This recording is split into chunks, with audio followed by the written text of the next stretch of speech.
जय हिंद। स्वागत है आप सभी का आपके अपने चैनल लक्ष्य तक पर सीटेट की फ्री प्रैक्टिस बैच में। आज हम पढ़ने वाले हैं सीडीपी यानी कि बाल विकास पेडागोजी के महत्वपूर्ण प्रश्नों को आज की इस क्लास में हम देखने वाले हैं। तो निवेदन बस इतना करेंगे कि पूरी क्लास को देखिएगा, क्योंकि इस प्रकार की क्लासेज हम आपके लिए डेली सुबह 10 बजे में प्रोवाइड कर रहे हैं। तो चलिए क्लास को शुरू कर देते हैं। परीक्षा पैटर्न के हिसाब से आपके प्रश्न है और प्रश्न बहुत ही इम्पोर्टेंट है और ध्यान से देखिएगा। ऐसा मत करिएगा कि थोड़ी सी क्लास देखकर भाग जाएगा। हाथ जोड़ के निवेदन करेंगे, आज अगर आपने रुक कर क्लास देख लिया तो आप समझ जाएंगे कि सीटेट में किस प्रकार के प्रश्न आते हैं। चलिए पहला प्रश्न देखते हैं। पहले प्रश्न में कह रहा है कि शिक्षण का मुख्य उद्देश्य क्या होना चाहिए। ए ऑप्शन कह रहा है तथ्यों का रटना, बी ऑप्शन कह रहा है ज्ञान का यांत्रिक अधिग्रहण, सी ऑप्शन कह रहा है विद्यार्थियों में सोचने की क्षमता विकसित करना और डी ऑप्शन कह रहा है अनुशासन बनाए रखना। चलिए देखिए, डेली की जो क्लासेज हो रही है ना कहीं रिलेटेड क्वेश्चन ही प्रोवाइड किए जा रहे हैं। क्यों? ताकि आप आसानी से समझ सकें। ठीक है, तो चलिए बताइए कौन सा शिक्षण का मुख्य उद्देश्य होना चाहिए। सबसे पहले ए ऑप्शन की बात करते हैं। तो ए ऑप्शन में कहा जा रहा है तथ्यों का रटना। तथ्यों का रटना, ये देखिए सबसे पहले हमने बताया था कि जहाँ पर भी रटना शब्द आ जाए, याद करना शब्द आ जाए, स्मरण करना शब्द आ जाए, ये सारे के सारे वर्ड ही गलत हैं अपने आप में, इसलिए पहला ऑप्शन हमारा कट जाएगा। अब कह रहा है बी ऑप्शन में ज्ञान का यांत्रिक अधिकरण। यांत्रिक मतलब फिर वही, यांत्रिक मतलब याद करना। ठीक है, तो यहाँ पर भी वही याद करना और रटने की बात कर रहा है, लेकिन शब्दों का हेर फेर बदल कर दिया गया, इसलिए यह भी हमारा ऑप्शन नहीं होगा। ठीक है, अब कह रहा है सी ऑप्शन में विद्यार्थियों में सोचने की क्षमता विकसित करना, ये हमारा ऑप्शन हो सकता है, लेकिन हमें अगला ऑप्शन भी देखना है। डी ऑप्शन क्या कह रहा है अनुशासन बनाए रखना। तो देखिए यहाँ पर शिक्षण का मुख्य उद्देश्य कतई यह नहीं होता है कि अनुशासन को बनाए रखना है। ठीक है, इसलिए इस प्रश्न का जो उत्तर होगा वह हो जाएगा हमारा सी ऑप्शन सही, विद्यार्थियों में सोचने की क्षमता विकसित करना। ठीक, चलिए आगे बढ़ते हैं और अगला प्रश्न देखते हैं क्या कर रहा है अगला प्रश्न। अगले प्रश्न में कहा जा रहा है बाल विकास का अर्थ है। क्या अर्थ है? केवल शारीरिक वृद्धि या केवल मानसिक वृद्धि या केवल भावनात्मक वृद्धि। तो आप लोगों को सबसे पहले ये जानना चाहिए कि बाल विकास का अर्थ क्या होता है कि बालकों का संपूर्ण विकास का अध्ययन। ठीक है, तो यहाँ पर सिर्फ केवल केवल कर रहा है, इसलिए काट देंगे। जो हमारा उत्तर होगा वह हो जाएगा सी ऑप्शन, क्योंकि यहाँ पर कर रहा है शारीरिक, मानसिक, सामाजिक, भावनात्मक परिवर्तन। तो यहाँ पर सभी चीज़ों की बात कर रहा है, इसलिए इस प्रश्न का जो उत्तर होने वाला है हमारा, वह उत्तर होगा सी ऑप्शन सही। आप लोग नोट करिएगा और आगे बढ़ते हैं। अगला प्रश्न देखते हैं क्या कह रहा है। चलिए अगला प्रश्न देखते हैं क्या कर रहा है। अगले प्रश्न में देखिए ये हमारा एक इम्पॉर्टेंट है, जॉन ऑफ प्रॉक्सिमल डेवलपमेंट की अवधारणा किसने दी थी। तो यह आपको हमने शायद पिछले क्लास में बताया था, आप डायरेक्ट उत्तर याद कर लीजिए, वाइगोत्स्की महोदय ने दिया था। और आगे बढ़ते हैं, अगला प्रश्न देखते हैं क्या कह रहा है। ये प्रश्न एकदम नया है, एकदम नया है। इस प्रश्न का उत्तर आप दीजिए। कह रहा है कि प्रचलनात्मक अनुबंधन सिद्धांत किससे संबंधित है।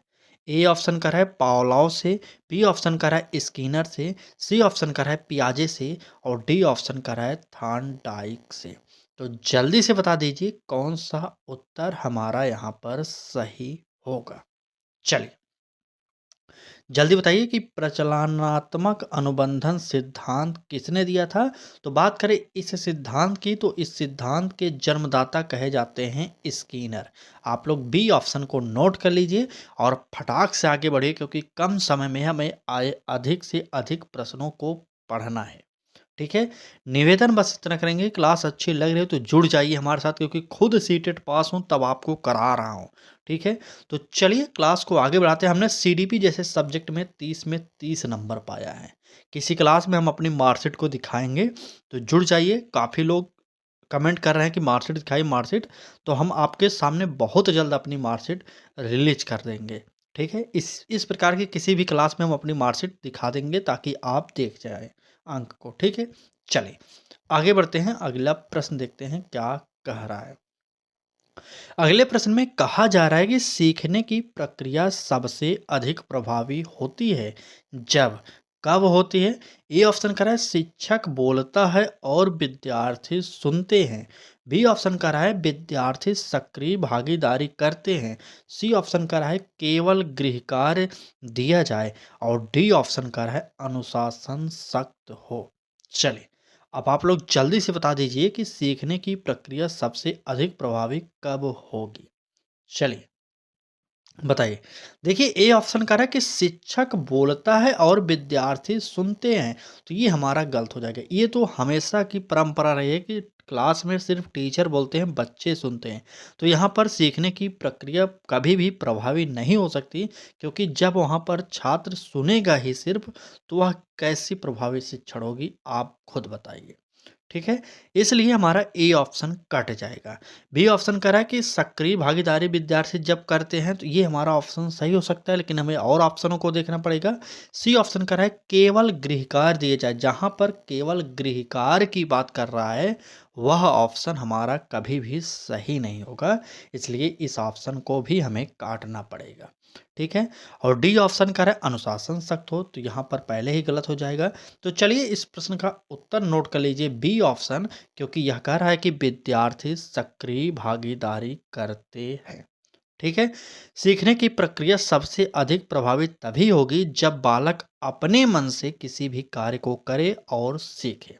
ठीक है, तो यहाँ पर इस प्रश्न का उत्तर आप लोग सी ऑप्शन को नोट करिए और आगे बढ़िए, अगला प्रश्न देखते हैं क्या कह रहा है। चलिए प्रश्न में कहा जा रहा है कि संज्ञानात्मक विकास का अर्थ है। क्या अर्थ है? ए ऑप्शन कर रहा है सोचने, समझने और समस्या हल करने की क्षमता का विकास। बी ऑप्शन कर रहा है केवल शारीरिक वृद्धि। सी ऑप्शन कर रहा है केवल सामाजिक वृद्धि, सामाजिक विकास। और डी ऑप्शन केवल भावनात्मक विकास। चलिए ए बी सी डी में से कौन सा उत्तर यहाँ पर सही होगा? देखिए हमारे ट्रिक को यूज करिए, यहाँ पर जहाँ पर भी केवल केवल शब्द दिए गए हैं इनको काट दीजिए, डायरेक्ट काटिए, क्योंकि यहाँ पर सिर्फ एक ही चीज की बात कर रहा है। दिख रहे हैं, कह रहा है कि केवल शारीरिक वृद्धि, तो बिल्कुल नहीं। केवल सामाजिक विकास, तो बिल्कुल नहीं। केवल भावनात्मक विकास, यह भी नहीं होगा। ठीक है, तो इसका उत्तर क्या होने वाला है? वो होगा सोचने, समझने और समस्या हल करने की क्षमता का विकास। ठीक है, चलिए यहाँ पर इस प्रश्न का उत्तर क्या हुआ हमारा? ए ऑप्शन सही हो जाएगा। ध्यान से समझते हुए क्लास को देखिएगा, क्योंकि क्लास इतनी इम्पोर्टेंट है कि आप देखेंगे तो आपको खुद पता चल जाएगा। चलिए सारे के सारे प्रश्न हम जो करा रहे हैं, एकदम नया नया प्रश्न आपके सामने रखा जा रहा है, तो डेली क्लास को अटेंड करिए, आप खुद जान जाएंगे किस प्रकार की तैयारी कराई जा रही है। चलिए हमने अपनी पिछली क्लास में बता दिया था कि जीन पियाजे की अवस्थाओं के बारे में, अगर आपको याद होगा तो इस कमेंट में ज़रूर कमेंट करिए। ठीक, क्या कह रहा है कि पियाजे के अनुसार 7 से 11 वर्ष का बच्चा किस अवस्था में होता है? तो सबसे बेस्ट ऑप्शन क्या होगा? क्या संवेदी गतिज अवस्था होगा, या पूर्व संक्रियात्मक अवस्था होगा, ठोस संक्रियात्मक अवस्था होगा, या औपचारिक संक्रियात्मक अवस्था होगा? चलिए बताइए यहाँ पर उत्तर क्या होने वाला है हमारा। चलिए जेन पियाजे, आपको पता होगा कि सीटेट के लिए बहुत ही तगड़ी प्रश्न इनसे पूछा जाता है, तो आपको पता होना चाहिए। ठीक है, चलिए यहाँ पर चारों अवस्थाओं का वर्णन किया गया है। जो जीन पियाजे ने संज्ञानात्मक विकास का सिद्धांत दिया था, उसमें इन्होंने इन चारों अवस्थाओं का वर्णन किया था। अगर आपको इनका उम्र पता होगा तो कमेंट करिए, चलिए उसे हम बता दे रहे हैं। पहली अवस्था थी इनकी, क्या थी बताइए? संवेदी गतिज अवस्था, जिसकी उम्र थी जन्म से 2 वर्ष तक। ठीक है, दूसरी अवस्था थी पूर्व संक्रियात्मक अवस्था, जिसकी उम्र थी 2 से 7 वर्ष तक। इतना जानते रहिए। और तीसरी अवस्था थी ठोस संक्रियात्मक अवस्था, जिसकी उम्र थी 7 से 11 वर्ष तक। ठीक है, और चौथी अवस्था थी 11 वर्ष से ऊपर की अवस्था। इतना आप जान जाइए। यहाँ पर पूछा जा रहा था कि 7 से 11 वर्ष का बच्चा किस अवस्था में होगा, तो आपको पता हो गया होगा कि ठोस संक्रियात्मक अवस्था में वह बच्चा होगा। इसलिए इस प्रश्न का उत्तर जो होगा हमारा सी ऑप्शन सही हो जाएगा। ठीक, चलिए सी ऑप्शन बिल्कुल सही, सी ऑप्शन सही करिए और आगे बढ़िए और अगला प्रश्न देखते हैं क्या कह रहा है। अगले प्रश्न में कहा जा रहा है कि सीखने में प्रोत्साहन, प्रोत्साहन इंग्लिश में कहते हैं मोटिवेशन, मोटिवेशन की भूमिका किस प्रकार से हो सकती है सीखने में, यही आपसे पूछा जा रहा है। ए ऑप्शन का है अप्रासंगिक, बी ऑप्शन का है केवल औपचारिक, सी ऑप्शन का है आवश्यक और निर्णायक और डी ऑप्शन का है वैकल्पिक। चले बता दीजिए ए बी सी डी में से उत्तर कौन होगा, प्रश्न संख्या 8 का उत्तर क्या होगा। चलिए जल्दी कमेंट करिए। चलिए बिल्कुल, देखिए सीखने में प्रोत्साहन की बात कर रहा है तो अप्रासंगिक होगा नहीं, प्रासंगिक हो सकता था लेकिन यहाँ पर आ लग गया इसलिए हमारा यह कट जाएगा। केवल औपचारिक, केवल शब्द से यह हमारा कट जाएगा। वैकल्पिक तो होगा नहीं, आवश्यक और निर्णायक होगा। यहाँ पर इस प्रश्न का उत्तर जो होगा हमारा सी ऑप्शन सही हो जाएगा। ठीक है, सी ऑप्शन बिल्कुल सही। चलिए आगे बढ़ते हैं और अगला प्रश्न देखते हैं क्या कह रहा है। अगले प्रश्न में कहा जा रहा है कि बाल केंद्रित शिक्षा का अर्थ है। ए ऑप्शन कर रहा है शिक्षक केंद्रित शिक्षण, बी ऑप्शन कर रहा है पाठ्यक्रम केंद्रित शिक्षण, सी ऑप्शन कर रहा है विद्यार्थी की आवश्यकताओं, रुचियों और क्षमताओं के अनुसार शिक्षण और डी ऑप्शन कर रहा है परीक्षा केंद्रित शिक्षण। चले जल्दी से बता दीजिए कि बाल केंद्रित शिक्षा का अर्थ क्या है। चलिए एक बात को हमेशा याद करिएगा, जहाँ पर भी बाल केंद्रित शिक्षा की बात किया जाए वहाँ पर केंद्र बिंदु जो होगा वह होगा बालक। इतना आप समझ जाइए और उत्तर फटाक से दे दीजिए। चले ए ऑप्शन में कह रहा है कि शिक्षक केंद्रित शिक्षण, यहाँ पर बाल केंद्रित की बात कर रहा है तो कहाँ से शिक्षक आ जाएगा बीच में, बिल्कुल नहीं। पाठ्यक्रम केंद्रित शिक्षण यह भी नहीं होगा, परीक्षा केंद्रित शिक्षण यह भी नहीं होगा, लेकिन यहाँ पर कह रहा है सी ऑप्शन में विद्यार्थियों की आवश्यकताओं, रुचियों और क्षमताओं के अनुसार शिक्षण। तो सबसे बेस्ट ऑप्शन यही हमारा सी ऑप्शन सही हो जाएगा। ठीक है ना। क्लास अच्छी लग रही हो तो एक बार लाइक जरूर करिएगा और जो लोग अभी थोड़ी थोड़ी क्लास देखकर भाग रहे हैं ना उनसे विनम्र निवेदन करेंगे, खास करके उन लोगों से जो लोग हमारे साथ जुड़े हैं पढ़ाई करने के लिए सीटेट एग्ज़ाम के लिए। ठीक है, वो लोग पूरी क्लास को जरूर देखें, नहीं तो जिस दिन आपकी परीक्षा की तिथि नज़दीक आ जाएगी उस दिन आप सोचेंगे क्या क्या पढ़ें क्या क्या छोड़ें। ठीक, ऐसा बिल्कुल भी मत करिएगा। चलिए अगला प्रश्न देखते हैं, कह रहा है कि सीखना एक, सीखना क्या है। ए ऑप्शन कर है अस्थाई परिवर्तन की प्रक्रिया है, बी ऑप्शन कर है अस्थाई परिवर्तन है, सी ऑप्शन कर है जैविक प्रक्रिया मात्र है और डी ऑप्शन कर है अनुवांशिक प्रक्रिया है। चलें जल्दी से कमेंट करिए और उत्तर बता दीजिए कौन सा हमारा उत्तर यहाँ पर सही हो जाएगा। चलिए जल्दी से बताइए उत्तर। देखिए सीखना आपको पता होना चाहिए अनुवांशिक प्रक्रिया होता नहीं, क्योंकि बालक जब समाज में आता है, जब जन्म लेता है तभी तो वह सीखता है, तो यहाँ पर सीखना अनुवांशिक नहीं होता। ठीक है, यहाँ पर हमारा कट जाएगा। जैविक मात्र है, यहाँ पर मात्र लगने से पूरा का पूरा सेंटेंस गलत हो जाएगा। अस्थाई होती है ये भी गलत हो जाएगा। ठीक है, तो यहाँ पर हमारा उत्तर जो होगा वह होगा अस्थाई परिवर्तन की प्रक्रिया है। इसलिए इस प्रश्न का जो उत्तर होगा हमारा ए ऑप्शन सही हो जाएगा। चलिए अगला प्रश्न देखते हैं क्या कर रहा है। अगले प्रश्न में कहा जा रहा है कि समाजीकरण का अर्थ है। समाजीकरण का क्या अर्थ है। ए ऑप्शन कर रहा है समाज में रहना, बी ऑप्शन कर रहा है सामाजिक मानदंडों और मूल्यों का अपनाना, सी ऑप्शन कर रहा है धन अर्जित करना और डी ऑप्शन शिक्षा प्राप्त करना। चलिए जल्दी से बता दीजिए कि समाजीकरण क्या होता है, क्या अर्थ क्या है। चलिए ए बी सी डी में अर्थ जल्दी से बता दीजिए कौन सा होगा। चलिए समाजीकरण का अर्थ कतई यह नहीं होगा कि समाज में रहना, ठीक है, ये नहीं होगा। और इसका अर्थ कतई नहीं होगा कि धन अर्जित करे, शिक्षा प्राप्त करना भी अर्थ नहीं होगा। सबसे बेस्ट ऑप्शन जो होगा वह हो जाएगा सामाजिक मानदंडों और मूल्यों को अपनाना। क्या होगा? बी ऑप्शन, बिल्कुल सही, बी ऑप्शन आप लोग नोट करिए और फटाक से आगे बढ़ते हैं। अगला प्रश्न देखते हैं क्या कह रहा है। चलिए थोड़ा सा छोटा करते हैं, बिल्कुल। चलिए बात करेंगे प्रश्न की, तो कह रहा है कि सृजनात्मकता को विकसित करने के लिए शिक्षक को चाहिए, क्या चाहिए? ए ऑप्शन कह रहा है कि केवल पाठ्यक्रम पर ध्यान दे, बी ऑप्शन कह रहा है कि विद्यार्थियों को स्वतंत्र सोचने के अवसर दे, सी ऑप्शन कह रहा है रटे हुए उत्तर करवाएं और डी ऑप्शन समय की पाबंदी सिखाए। चलिए बताइए कौन सा हमारा उत्तर यहाँ पर सही होगा कि सृजनात्मकता को विकसित करने के लिए शिक्षक को क्या चाहिए? देखिए शिक्षक को कतई यह नहीं चाहिए कि वह बताए बालक को बार बार कि समय कम है, समय कम है, यह तो हमारा पहला कट जाएगा। रटे हुए उत्तर याद करवाना हमने अपने हर क्लास में बताया, जहाँ पर भी रटना शब्द आ जाए और पूरा का पूरा सेंटेंस जो होता है वो गलत हो जाता है, इसलिए इसे भी काट देंगे। केवल पाठ्यक्रम पर ध्यान दे, तो बिल्कुल नहीं, केवल पाठ्यक्रम पर ध्यान देगा तो वह सृजनात्मकता कहाँ विकास कर पाएगी। यहाँ पर उत्तर जो होगा हमारा वह होगा बी ऑप्शन, क्योंकि यहाँ पर कह रहा है कि विद्यार्थियों को स्वतंत्र सोचने के अवसर दें। ठीक है, तो यहाँ पर इस प्रश्न का उत्तर जो होगा वह हो जाएगा बी ऑप्शन।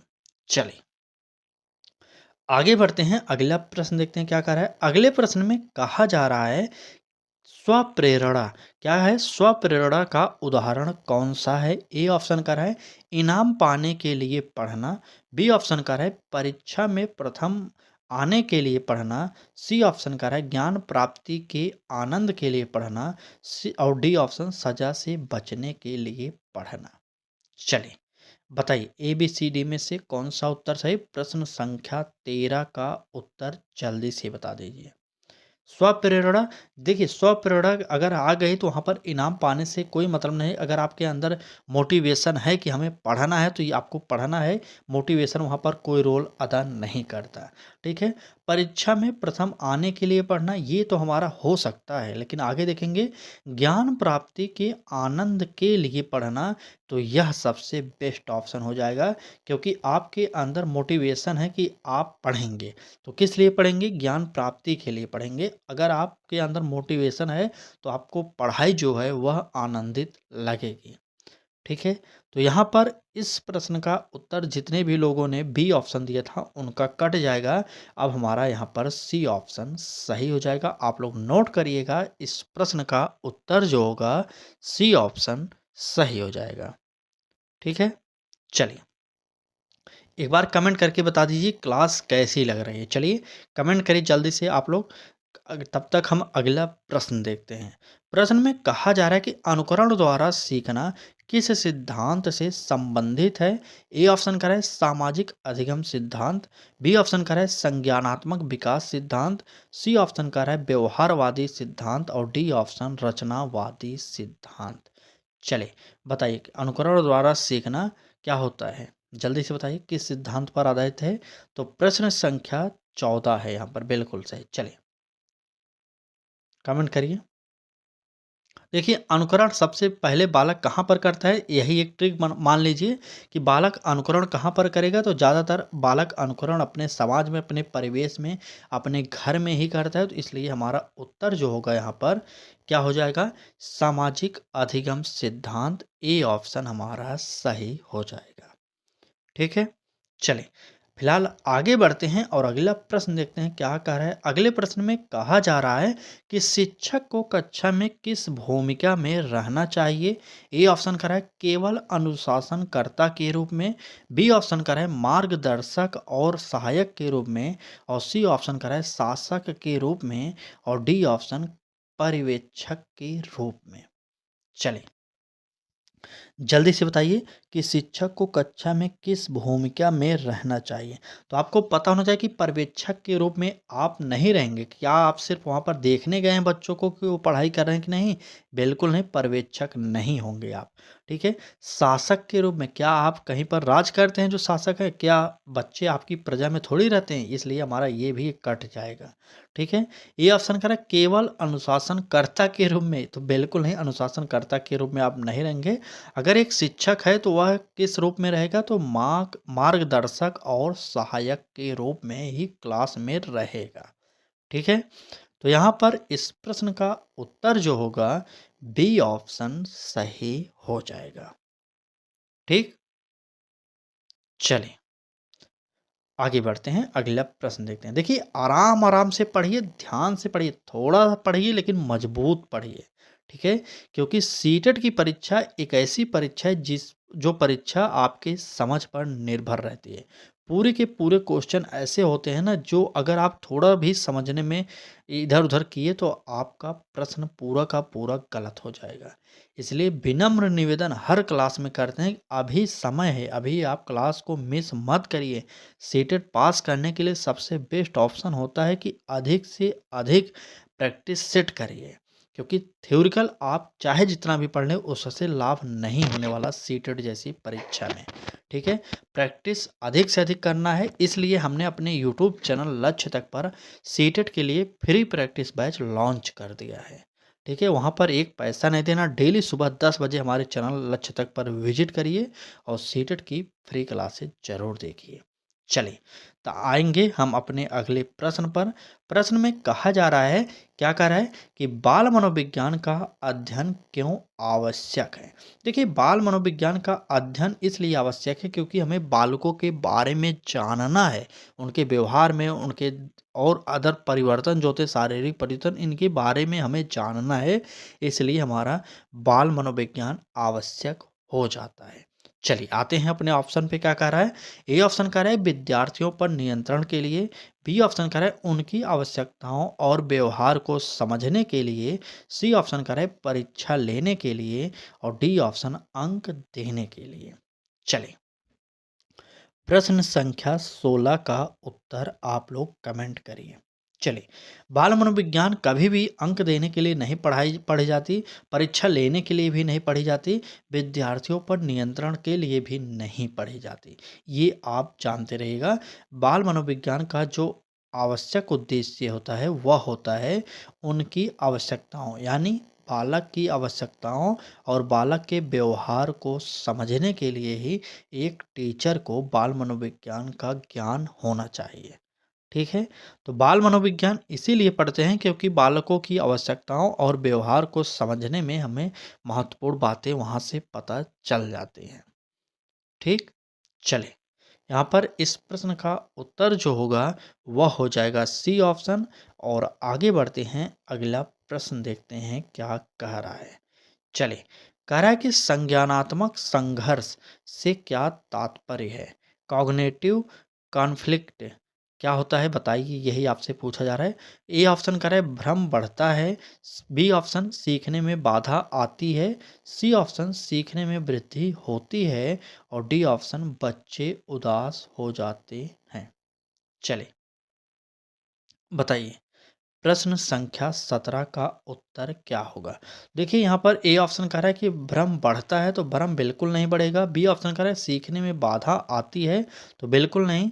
बच्चे उदास हो जाते हैं, तो बिल्कुल नहीं। सीखने में वृद्धि होती है, ये हमारा सी ऑप्शन जो दिया गया है सबसे बेस्ट ऑप्शन है और यही हमारा उत्तर भी हो जाएगा।